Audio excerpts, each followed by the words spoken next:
I've got somebody to buy the Jeep now. What do I do? I got a call just like that this week. One of my clients who is a personal representative in an estate has a Jeep that we need to sell because we need to convert it to cash to pay administrative expenses and to distribute the money to the heirs. And so somebody's come along and said, look, I'll make you an offer on this Jeep. And he wanted to sell the Jeep. And so he called me and said, what do? I want to sell this thing, okay? And when you're an administrator, you can't sell property of the estate without court approval.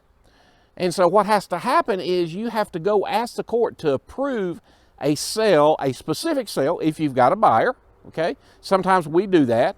We disclose the name of the buyer, what they're willing to pay, what we believe the fair market value is, why it is that we think this is a good deal, and then we ask the court to approve it. And most often the court does approve it. Sometimes we ask the court for blanket approval to allow us to sell a list of property at these values or at 90% of these values so that we can negotiate a little if we need to. But you've got to get court approval if you're going to sell assets in an estate, because you don't have the authority to do it as the personal representative if you're an administrator, that is without a will, without court approval. Now, if you've got a will, you may have authority under that will to sell property.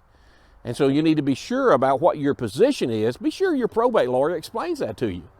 And if your probate lawyer hasn't, call me, I will. Hope this video was helpful to you. Would you like our page if you're on Facebook, and subscribe to our channel if you're on YouTube? Sure would appreciate that. And that way we'll let you know when we send out some more videos. Talk soon.